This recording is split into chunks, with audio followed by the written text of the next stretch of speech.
Erik Schlesinger, CEO at Build, Scale, Prosper. Erik, welcome. And I'd like to introduce your segment to the viewership, the 5 drivers of valuation and how to create real strategic value. That is very much a right to the point title right there. So I'm looking forward to deep diving into this. Thank you for the introduction there, Adam.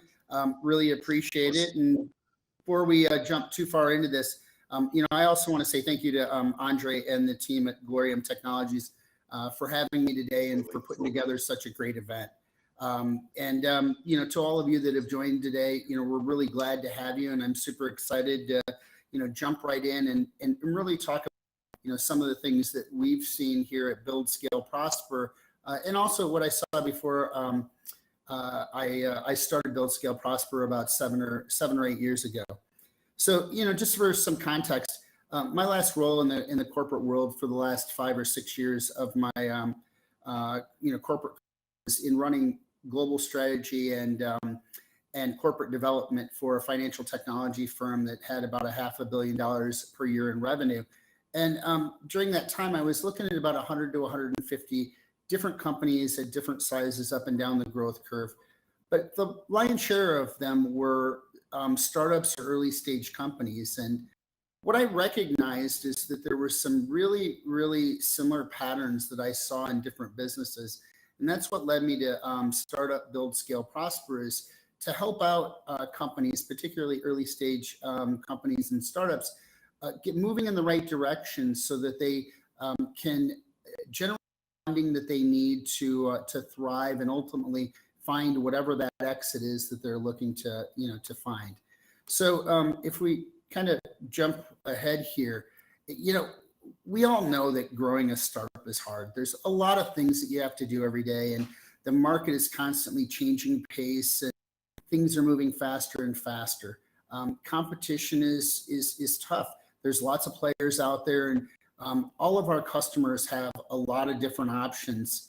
And we all have the limited resources, particularly what we're seeing in the tech world over the last couple of years, which is a huge lack of professional and in particular technology along the way. And ultimately, there are very, very specific reasons why most startups fail.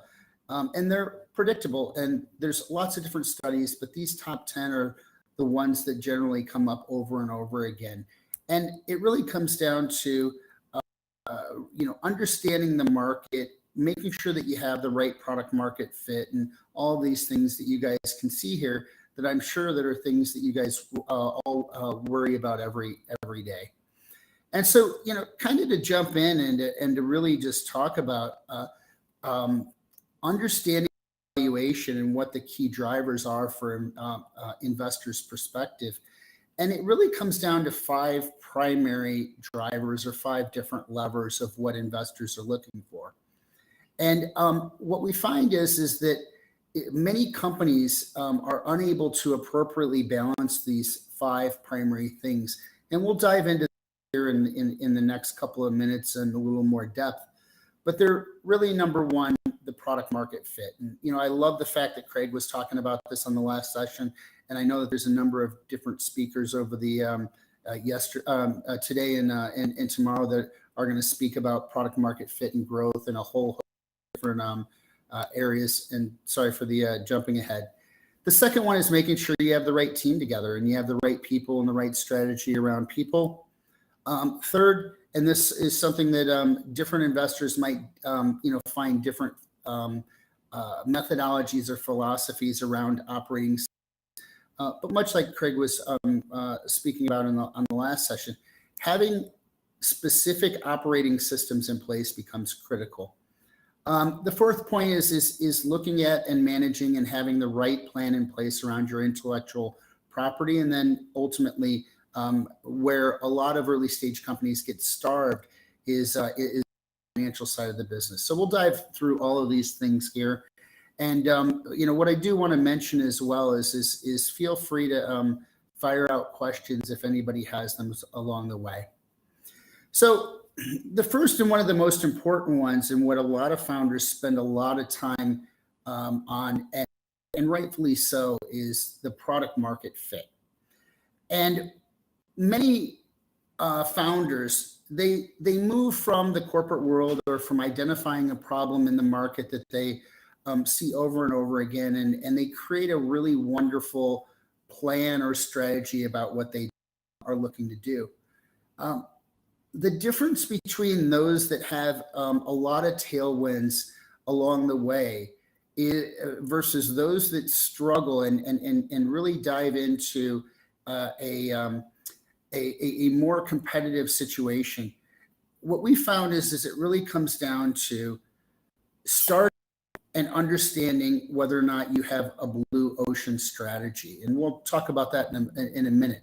But it's really about identifying and clearly defining your customer and the users, which are often different. The customers being those that are paying the bill, where the users are those that are using your product.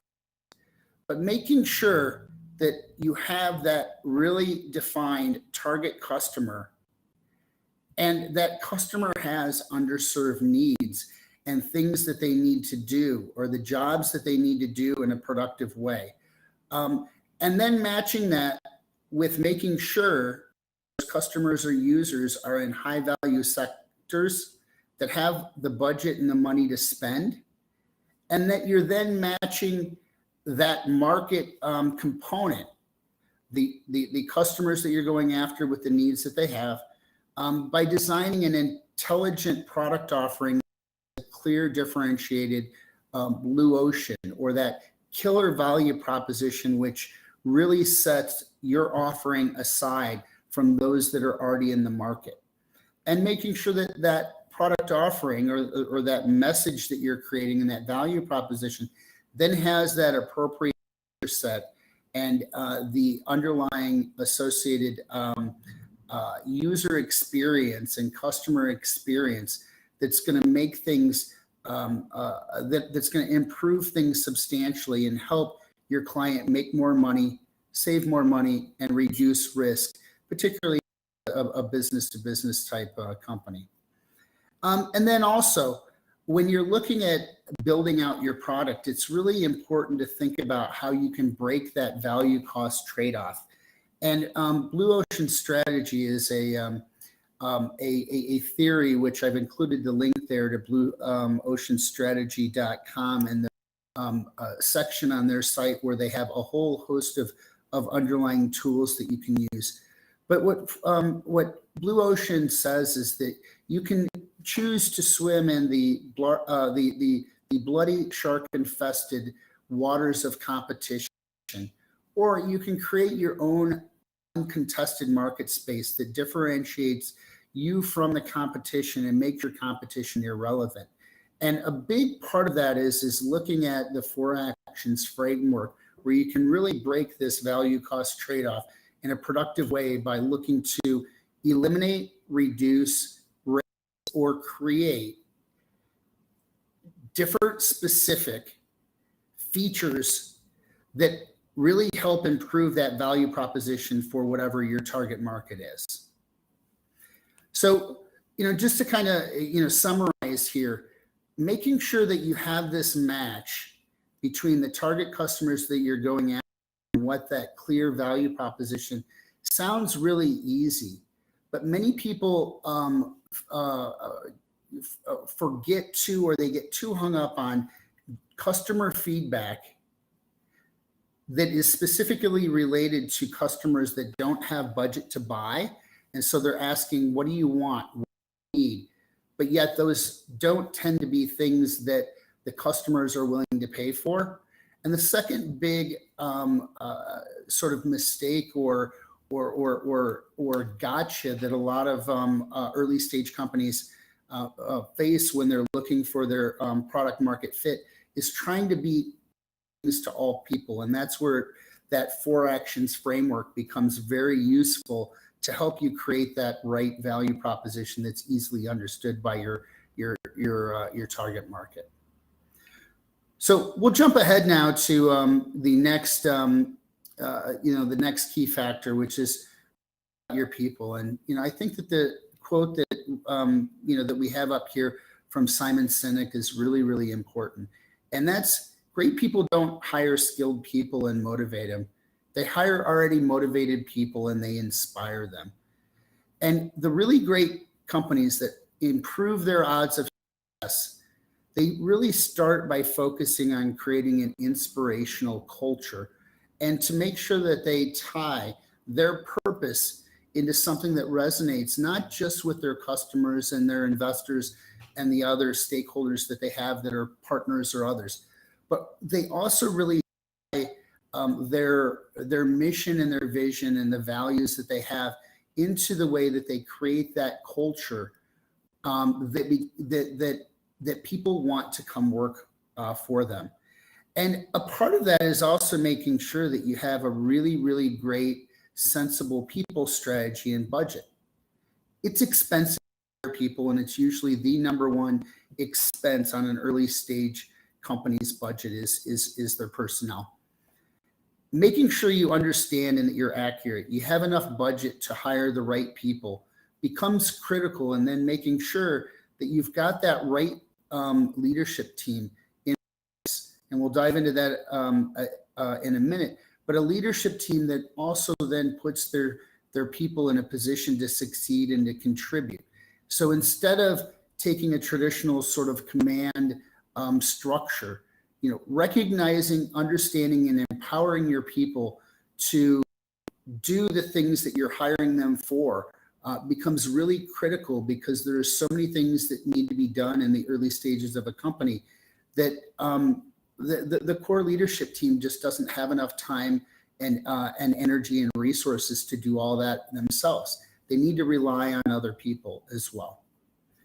On the leadership front, this is the key, most important things that investors look for is that your senior management team is talented, that you cover the right levels of industry knowledge and experience and relationships that you have across whatever industry that you're going in, both from whatever your core competency and technical technical prowess is, but also from the other side of that, which becomes both the tech side and the business side.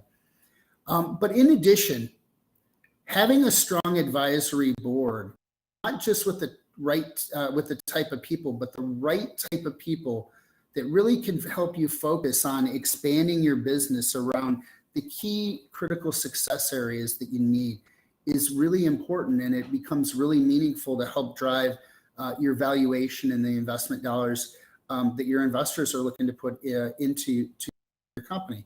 And structuring that advisory board to get results is another really important thing. And we see that those folks that put it together an advisory board or a board of directors, and then they run and manage that with monthly meetings, items that come out of that meeting, and direct asks from the board. Those are companies that get far more or have far more success than those that are trying to do it all on their own.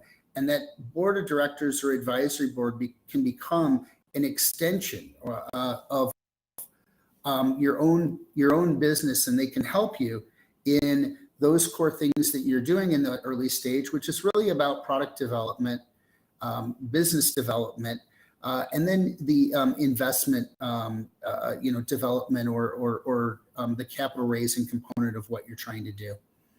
And then also, naturally, you need to build a talented team that goes beyond just what your core leadership team is, and to making sure that the talent that you pull in, you have that appropriate strategy to acquire, develop, and retain not just people that can do the job you have to do, but also that can really focus on helping become a core component as you start to grow and scale.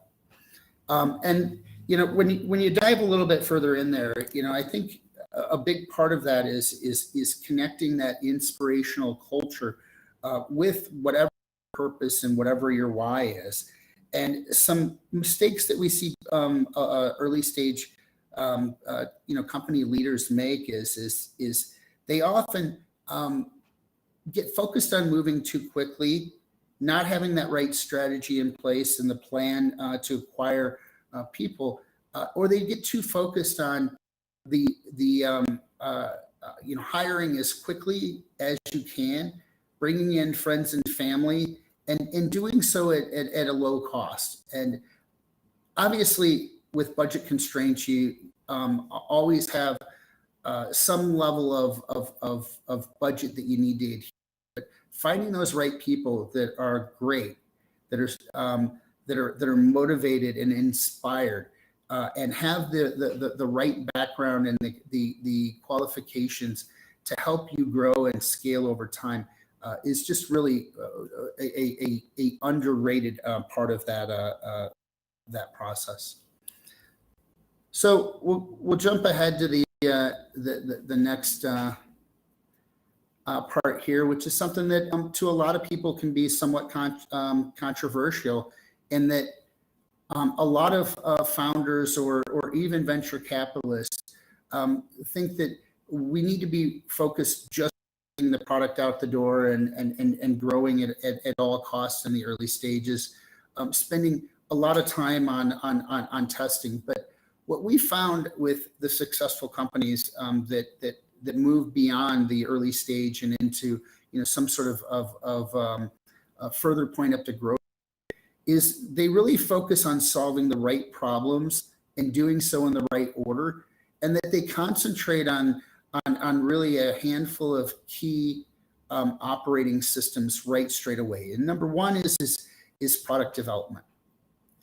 It's really easy to put a list of here's all the features into a backlog, run some sort of a Scrum or sprint process, and off we go, and we iterate over a period of time.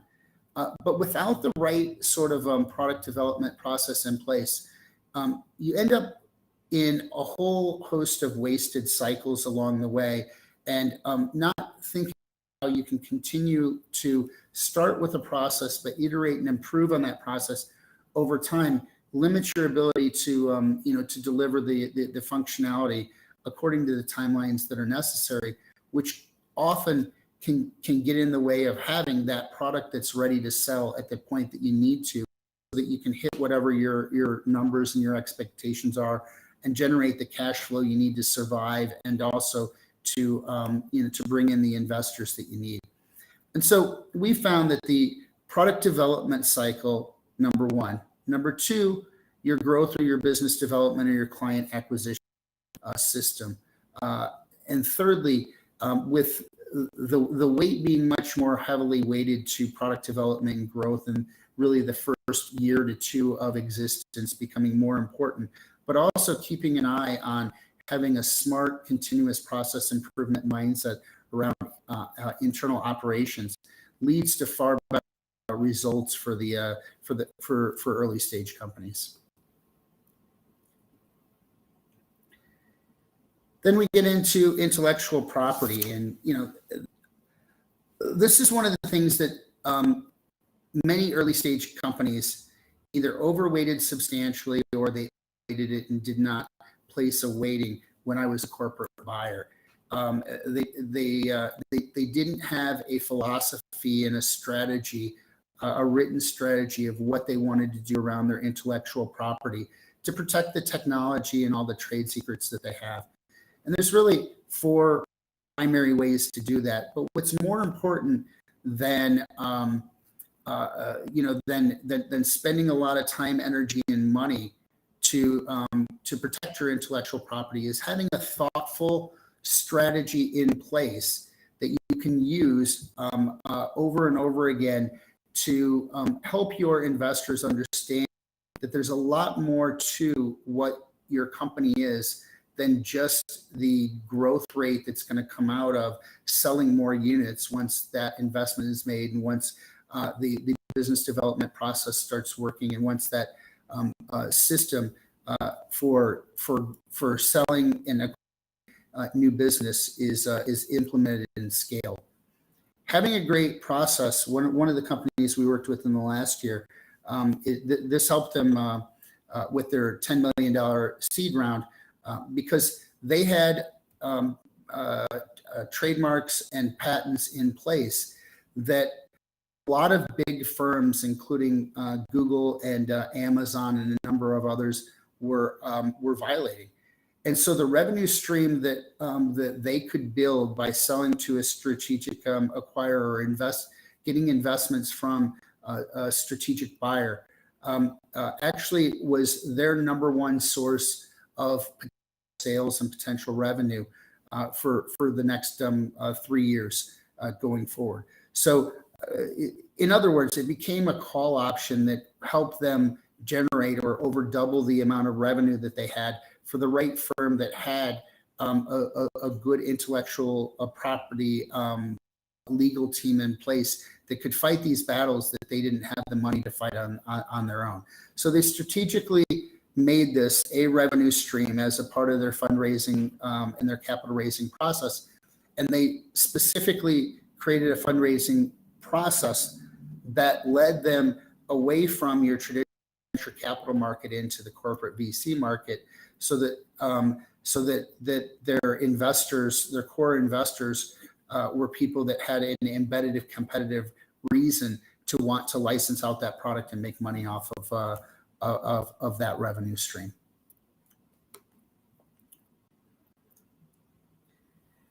And then the fifth, and by no means the least of the levers that are that investors look for, are the financials. And with financials, every early stage company is at a different place, and there's different investment themes that you can have depending on where you are and what the value is of the technology that you're producing. But ultimately, in the long run, companies are investing in you to make money. And so as a part of that, they want to make sure that you're good financial stewards of the capital that they're investing you with. And so having a way that you manage your burn effectively, and that you're ahead of your budget and your projections along the way, both from making sure that you are conservative with your spending and your hiring as you build up to the extent that it makes sense, but also to being able to put those processes in place to create consistent, predictable revenue and profitability are really critical in the success of building trust and confidence in the investment community. And one of the things that really harms early stage companies more than they can ever imagine is when they have really, really aggressive growth goals and they're 6 to 12 to 18 months behind them continuously, because investors are going to get the same decks and the same projections over and over again. And they do compare those decks that they've had. They do pay attention to all the pivots that early stage companies make. And intelligent pivots make sense. There are often reasons why we miss projections, particularly in the early stages of companies, because there's just so many unknowns along the way. And even the unknown knowns sometimes a little bit longer than what we predict to work those out. But the best source of credibility comes to the investment community comes from making sure that you're on pace with whatever projections, financial projections, that you're providing to the investment community. And there's no better way to generate that capital raising process and to do so at a much higher valuation than to make sure your financials are in order.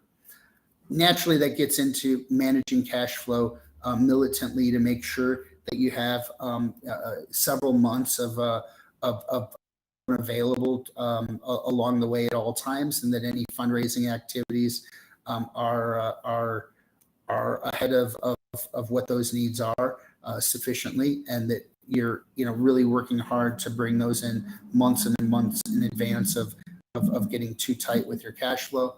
But then it's also about leveraging all cash sources. It can be grants. There's also research and development grants that or tax credits and deductions that a lot of people don't make appropriate use of. But making sure that you're really thoughtful about the ways that you are able to both bring in the funding that you need, but also to manage that on an ongoing basis. And so what is the real secret to managing your valuation? Well, it really comes down to recognizing and understanding that investors are one of your core customers. When you're looking for investment dollars and funding, you need to pitch with the investor's perspective in mind. And you need to be very, very thoughtful about how all of these levers play into valuation, and to make sure that the storyline that you have shows the investment community that you're trustworthy and you're credible and you're going to hit your numbers, but also that your plan of attack of how to get there and the way that you're managing all of these different sides of the same coin, the product market fit, the people management processes, the operating system you're putting in place, the intellectual property that you're developing, protecting, and controlling, and then also the way that you manage your financials is done in a thoughtful, pragmatic approach. And the investment community, at least those that have been in the game for a long time, they recognize you're not going to get it all right out of the gate.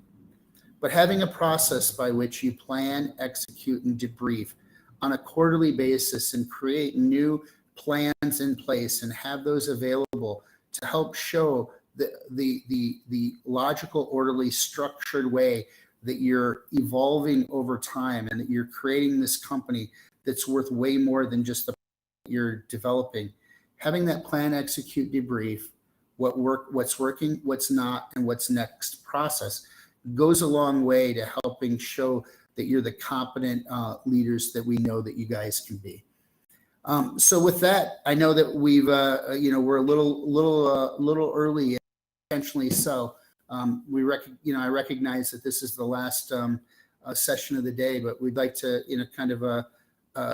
turn this over for questions and a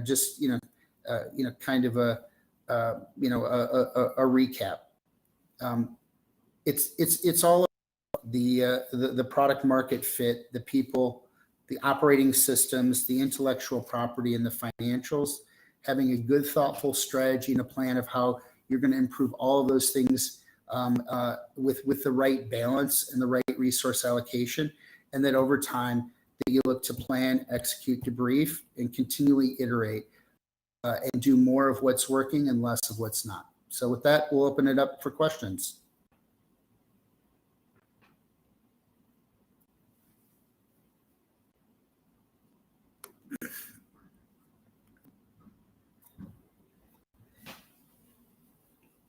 Hey, Adam, I think you're on mute again, friend. We're all falling for that one, didn't we? I know, right? Can you hear me now? I can, yeah. All right, excellent. What I really enjoyed about your presentation is the emphasis on processes and systems. And it seems to me, and it almost becomes a recurring theme, projects or perhaps even companies that fall by the wayside, startups and let's say beyond, it seems like some of that can actually be attributed to a lack of processes or a lack of appreciation for processes. In my opinion, I think if you have processes and you have systems, I think it lowers the anxiety of the team. Goals are very clear. And I think when goals are clear, they're more achievable. It actually manages expectations, I think, for the boss and for the employee. And, I think, and this might be formulaic, a lot of times I think when people join companies, they're just kind of handed a big onboarding manual and it's like, hey, happy hunting, go to town. But it perhaps does not provide enough context for everything involved. And especially in a startup where there is a lot of chaos, there's a lot of uncertainty. So in many ways, there's almost a greater need for that clear delineation of such aspects and of such roles. And I often encounter this. It seems to me, whether it's like NFTs, maybe metaverse projects or some DApp projects, and it's unfortunately almost become an archetype. You have a team that's very passionate and energetic about an idea, and it may very well be a great, excellent idea. And then you see the smaller details get ignored because everybody kind of wants to do what they like to do per se versus kind of what needs to get done. And I feel it's kind of almost like eating dinner. Eat your dinner first, then go for dessert, not the other way around.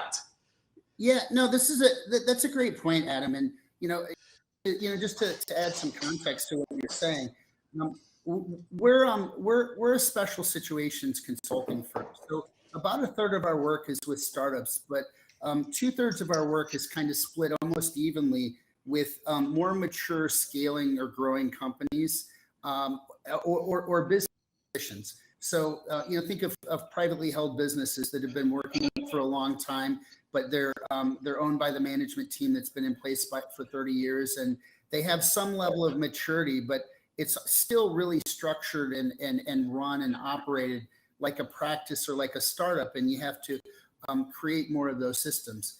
So the common theme here of in the corporate world, and where I grew this philosophy and the methodologies that I put together here, it really comes down to an analysis of where you are now, where you want to go, and how do you get there. It's very, very basic sort of project management but really diving in and analyzing where you're at. And one of the key things about startups that is it's the double-edged sword of being a startup is you have a blank piece of white paper to start from. And you have this ability to create whatever magnificent masterpiece you want to create. But the fact that you don't have anything in place, it leads to that anxiety that you're talking about and the challenges to get where you need to go. And by focusing a good amount of time and energy of putting some of the structure and systems, not getting it perfect, because you still need the flexibility to move around and evolve what you don't know. But the way I like, the time's right.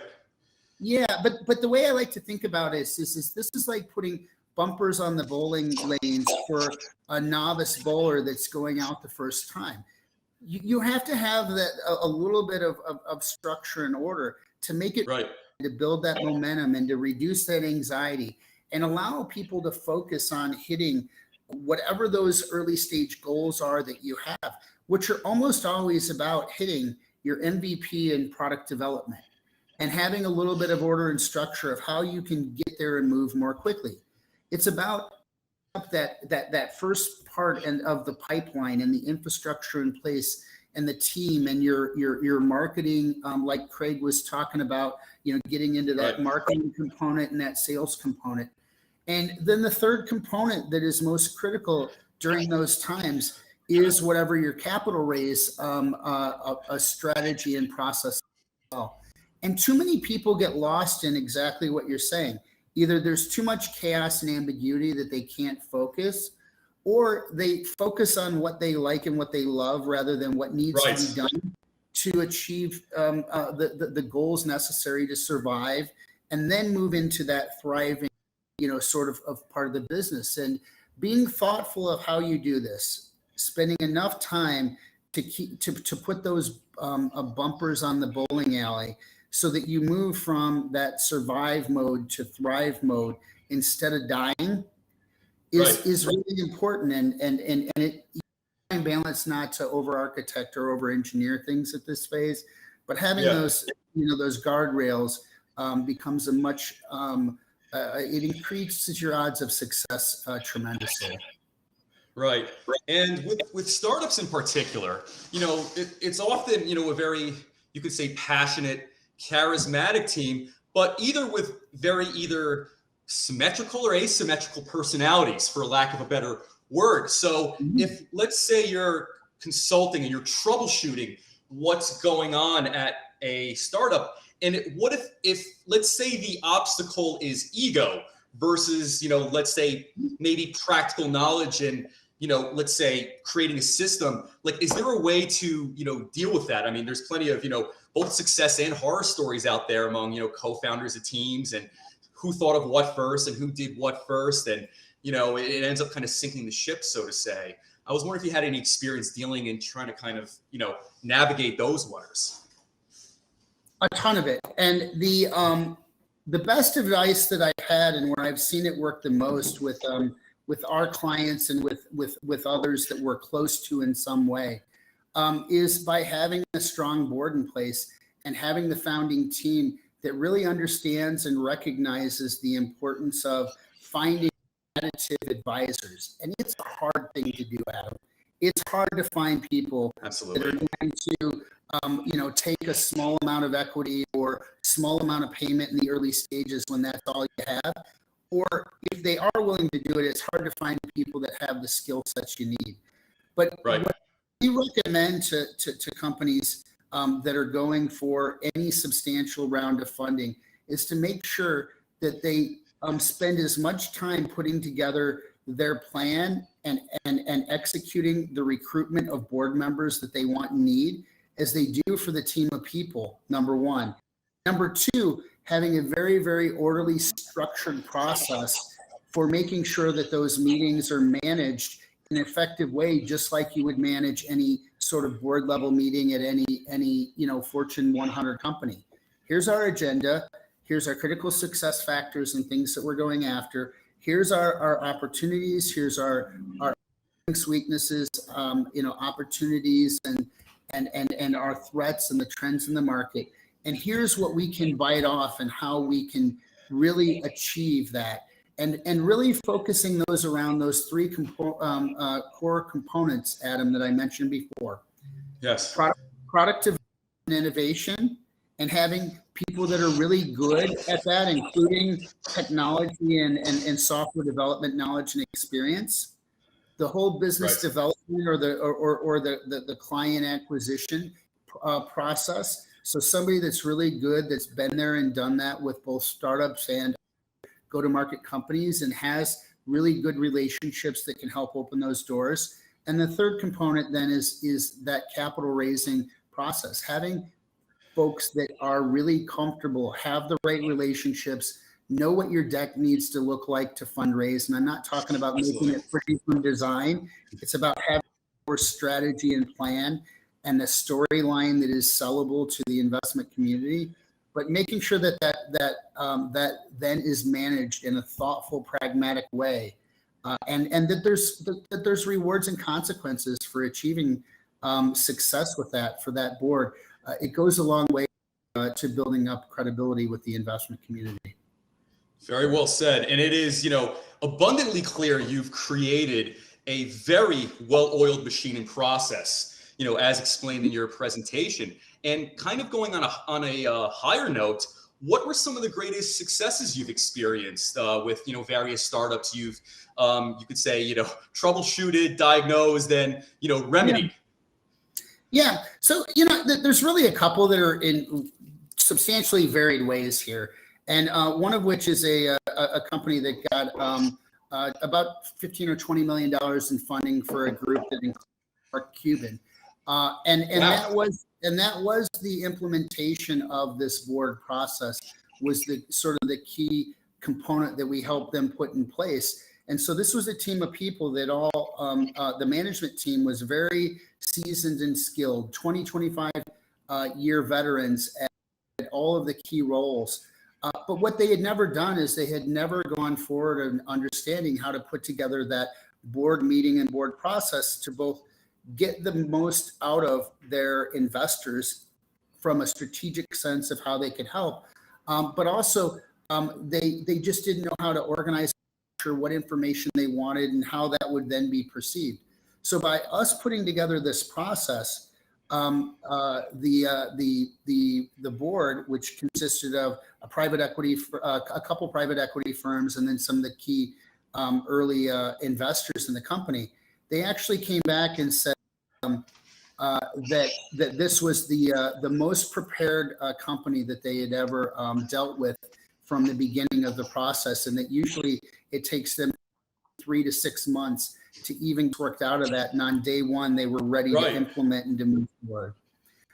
The second key component was a healthcare company, an urgent care, primary care facility here. I'm in the Chicago area, and it was a former emergency room chief of emergency medicine at one of the large Chicago hospitals on his own, just because he was frustrated by the bureaucracy of this big university-driven system.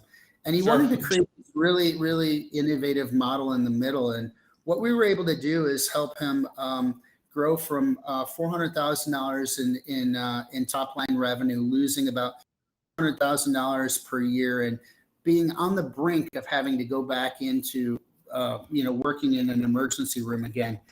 And within 4 years, we grew that to a $10 million per year revenue company that had a half dozen locations. And now, since in the years since we've gone a different direction, they now have about 15 or 20 different locations here in the Chicago area. But we help set them up for success by following this model along the way and really focusing on those things that we're going to increase their valuation, not just on growth from a revenue perspective, but also from the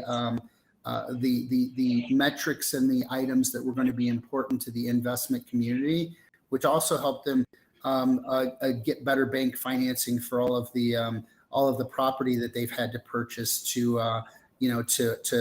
build out all this expansion that they've gone through. So those are just two kind of very different examples of things that we do that to help out early stage companies and to get over whatever those hurdles or bottlenecks that they face along the way.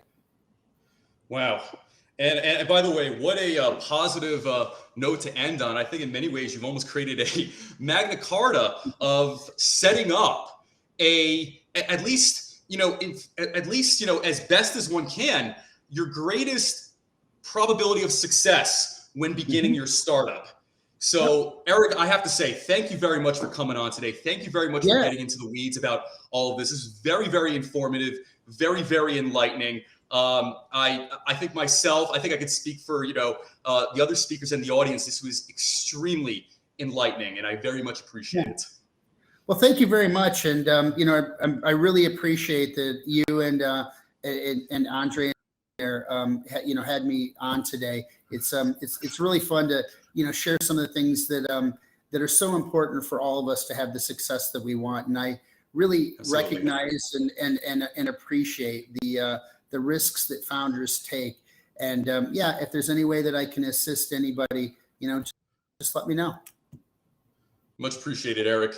Thank you. All right. Thanks a lot.